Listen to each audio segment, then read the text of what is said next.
This is a video that has been a long time in coming. I had one of these figures since it basically came out, and I just never found the motivation to make an episode on it. But now that there's another figure from the Gamer Edition that's in my collection, let's actually talk about Studio Series Gamer Edition, Sideswipe and Ratchet. But first, your likes! Please give, and maybe subscribe.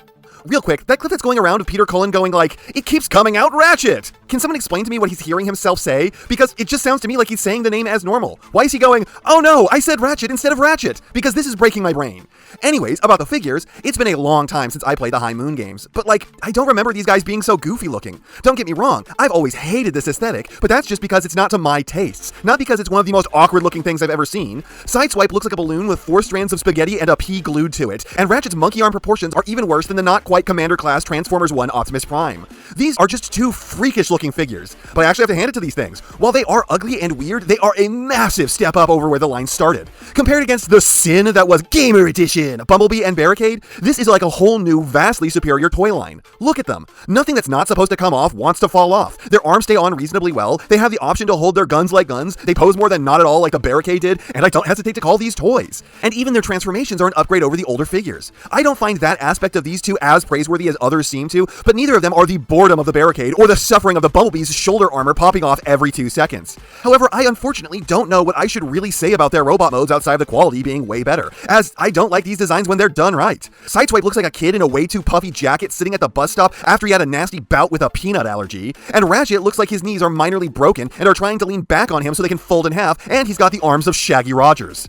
They are both just deeply awkward looking. I feel like Ratchet is definitely the more understandable of the two, just having some proportional issues in the arms, and a really distressing color scheme that makes my knees ache to look at it. But otherwise, this seems to be fine. I don't find the backpack to be all that bad, and this has a relatively low amount of kibble overall. I really can't say the same for his red companion. The weird not car spoiler jutting off his back looks like he has a piece of shrapnel stuck in his neck, and the backpack on him is integrated just enough to make him look like a hunchback. And his proportions are way worse, with the rail-thin legs and the massive shoulders necking down into thin, skinny elbows and flaring back out into swollen forearms, all attached to a body that feels like it was meant for a different, bigger dude, and an emasculatingly small crotch that looks like even still he's padding it. Plus his entire aesthetic is puffy. He looks like if Sideswipe was an anorexic twink who was just attacked by a swarm of bees.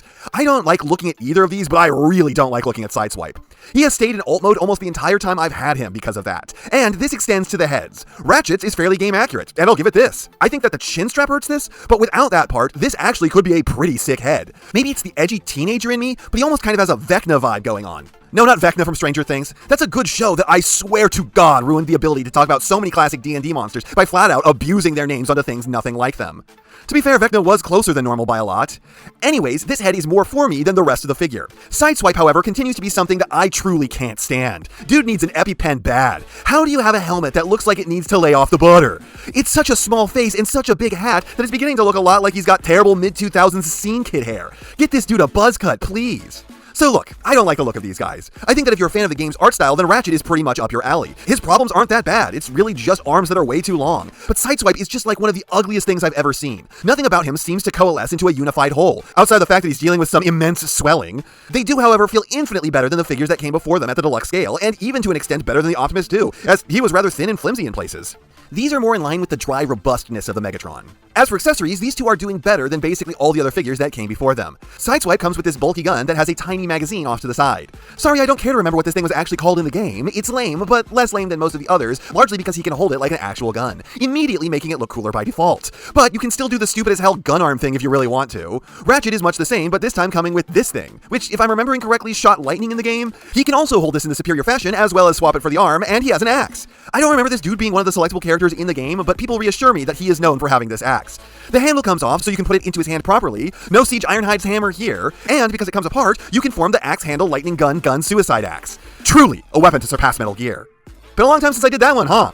So these are better than fine. One comes with a gun that they smartly included the ability to use whatever way you want, and the other comes with a bigger, nicer gun and an axe. Honestly, it's kind of weird how much more value they are packing into Ratchet, as he's bigger and heavier, therefore made out of more plastic, and he also is pulling ahead on the articulation. Ratchet, head with a good tilt up, a slight side to side, and a full swivel. Sideswipe, head with a decent down, a slightly better side to side, and a full swivel. Ratchet's shoulders pull way better than a 90, Sideswipe's pull a bit worse than a 90. Normal 90 elbows on Ratchet, a good bit better than 90 on Sideswipe. Ratchet has a wrist swiv, Sideswipe has a narcissus wrist. Hips are unimpeded in all directions on Ratchet, Ratchet, Sideswipe is unimpeded forwards, slightly to the sides, and very impeded back. Less than 90 knees on Ratchet, Sideswipes are slightly better than 90. Ratchet's feet have a full pivot and a serious toe up and down that looks extremely natural. Sideswipe only has a toe up. This isn't like a blowout, and Sideswipe does have some advantages on this, but it's Ratchet who comes away with the most joints and ranges. As for the transformation, this is a blowout. I hate Ratchet's shoulder pads because I have no idea why they have this extra hinge built in when it doesn't get used at all. But it's no joke how much better and clearer every step of this conversion is than the Sideswipes. And to be clear, it is still slightly frustrating. As much as many of you guys thought I was going to love this transformation, I can't say that it's one that I would do personally for fun.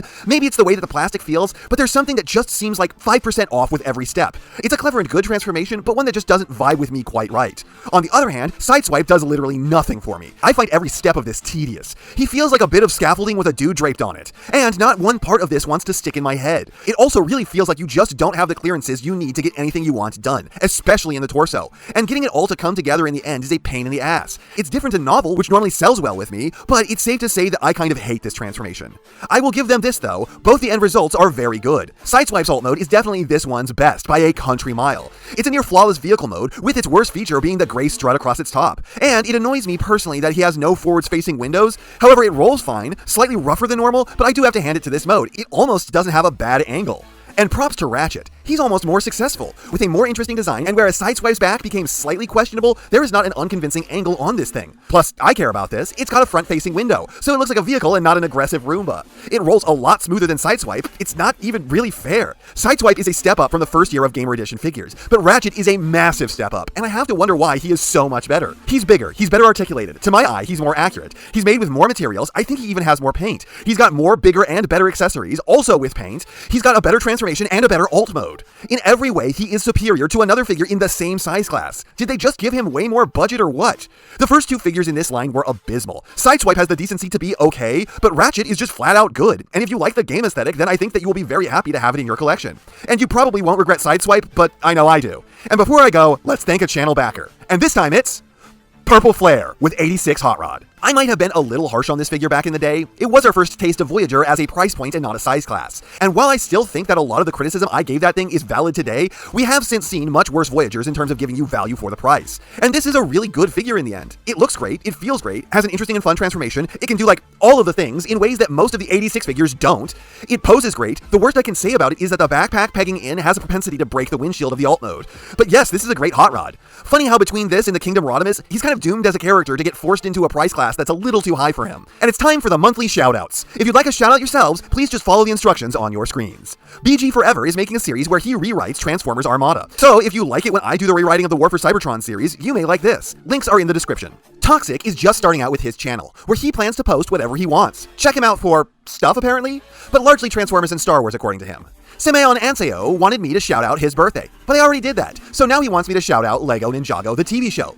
No, I refuse to shout out Lego Ninjago, the show about Lego ninjas. He also wants you to know that I mispronounce ASDF movie. I'm not sure when I ever said that in a video before though. Sebastian is back, and this time he wants me to shout out Splendid Convoy, who makes some really sick customs and digibashes. These are some great work. And he wants you to check out Teletran Files, who is making some pretty cool fan art of the Transformers in a style that I can only describe as What If G1, but more realistic while also a bit bae.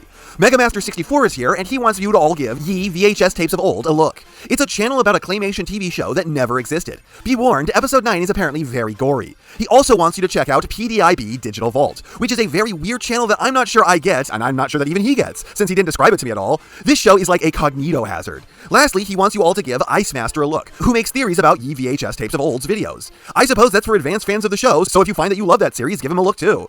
Figuremania just started doing toy photography, and he's already so good at it that he's getting professional work, taking photos of figures from the Transformers to Marvel to Warhammer. Give his Instagram a look. Lastly, Emcee, who is a different Emcee than is the one on my Patreon, would all like you to go give Mr. Lubat a watch, who does Transformers reviews in both long and short form. Emcee would also like you to check out their poll where they want to know what their first Transformers review should be. I won't tell you what I voted just to not skew the results. And that's not half what I have to say, but it's enough what I have to say. And I know, you know, what everyone else tells you to do at the end of these videos. So, if you liked what you saw here, please do that. And if you'd like to take it a step further, then please share this video with any friend you think may be interested. I hope you all enjoyed listening to me waste your time.